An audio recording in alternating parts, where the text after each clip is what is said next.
Penyakit diabetes mellitus dan hipertensi merupakan masalah kesehatan yang banyak dijumpai di masyarakat dan dapat menimbulkan berbagai kondisi kegawatan apabila tidak dikelola dengan baik. Oleh karena itu, diperlukan upaya promotif dan preventif yang melibatkan peran aktif masyarakat melalui kader kesehatan. Melalui kegiatan pengabdian kepada masyarakat, dilakukan pemberdayaan kader kesehatan sebagai garda terdepan dalam mendukung pencegahan kegawatan diabetes mellitus dan hipertensi.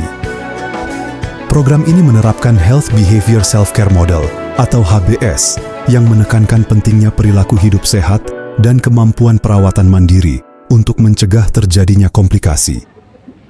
Yang saya hormati Bapak Camat atau yang mewakili, yang saya hormati Kepala Puskesmas maupun dengan judul pemberdayaan kader kesehatan dalam pencegahan kegawat diabetes mellitus dan hipertensi dengan penerapan model Health Behavior Self-Care. Bagi luar biasa ya. Baik oleh dosen dan mahasiswa Poltekkes Kemenkes Surabaya.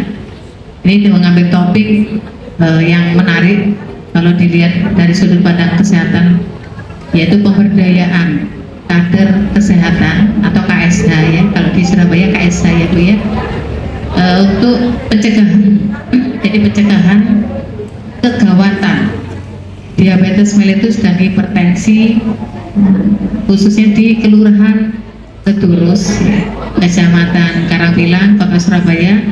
Dengan ini sangat mengatensi kegiatan pada pagi hari ini dari teman-teman dari Kemenkes Poltekkes Surabaya ini. Saya tahu jenengan semuanya kalau kegiatan posda ya atau ada prolanis ya itu juga ada pemeriksaan pengecekan kesehatan, biasanya gula darah, gula darah, GDA, asam gula dan kolesterol, biasanya mungkin ke apotik atau ke tempat yang lainnya.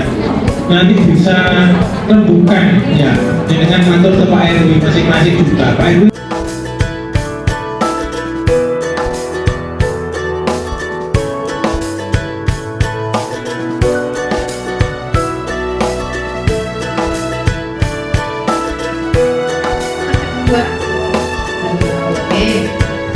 masih ada waktu ya.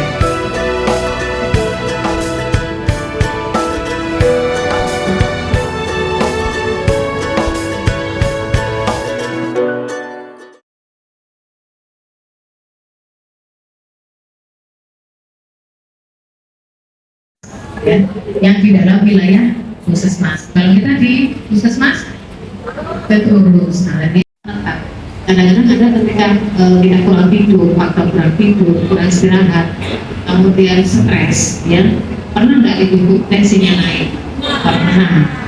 Tetapi setelah itu turun, alhamdulillah. Lah kalau ini menetap, ya, nah ini antisipasi, peminisan, ya pusing ya, jelas sakit kepala sama pusing ya, Bu ya, mumet ya, udah lelah, anak mimisan juga ya ini. Penglihatan kapur ya.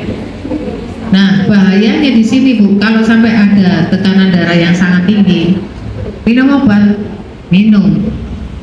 kontrol, tapi kok tiba-tiba saja 180, bahkan lebih sampai 200 ya. Nah ini yang dikatakan kegawatan hipertensi ya. Normal itu kurang dari 120 per bawahnya 80. Nah kalau lebih ya dan atau lebih ini sudah dimasuk katakan pre-hipertensi, tapi bukan hipertensi ya, pre-hipertensi ya. Kemudian stadium 1 130 139 per 80 sampai 89, stadium 2 lebih dari sama dengan 140 atau lebih dari 90, lebih dari sama dengan oli itu kan banyak kalau secara BBI, poli itu banyak. Ya, poli, jadi poli itu banyak. Poli berarti sering ke C. Poli dipsi, merasa haus terus Bu, karena tadi dia sering kencing kan, dia mekanismenya dia kompensasinya adalah minum. Dan polipaki ini nanti Bu lapar terus sudah sembuh. Nah, kemudian dia sakit dampaknya ke jadi luka dia diabetes. Ada kesemutan dan ada kata pada kulit. Penyebab ya, penyebab sudah minum obat tetapi ternyata kadar gula darah belum terkontrol gitu ya, terkontrol. Oke. Kita nanti menggunakan namanya glukometer Bu. Alatnya namanya glukometer. Yang kita berikan nanti bisa untuk cek 3 ya, kadar gula darah, kolesterol, asam urat. Tahu-tahu dia itu merasa gelisah, sakit sekali, badannya merasa sakit. Tahu-tahu ternyata tuh gula darahnya 39. Tidak ada. Ini perlu dikaji lagi Bu. Daharnya kapan? Kadang-kadang umur berapa Bu? Kalau lansia kadang-kadang nanti ya di atas 80. Makan tuh agak sulit ya Bu ya.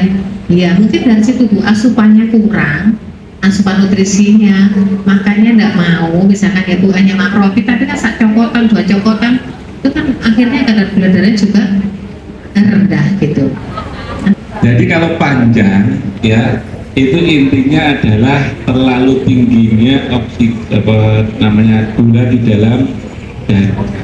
Ya, itu tinggi Bu, pasti tinggi. Ya, dan gula itu tubuh kita itu perlu ya mencerna atau mengolah gula itu masuk ke dalam sel. Nah itu tidak bisa. Sel padu, jadi gula darahnya kaya, selnya miskin ya. Observasi terlebih dahulu, mungkin 1 atau setengah jam kita cek tensi lagi. Kalau masih tinggi, biasanya akan kita berikan rujukan. Iya, kita berikan rujukan ke vaskes yang terdekat. Biasanya kan kita arahkan ke puskesmas ya. Akan tetapi kalau penyandang punya BPJS, vaskesnya bukan puskesmas Kedurus, boleh ke vaskesnya. Tapi kalau memang tidak ada, boleh ke puskesmas. Nanti akan kita cek lagi apakah benar tensinya masih tinggi. Kalau sudah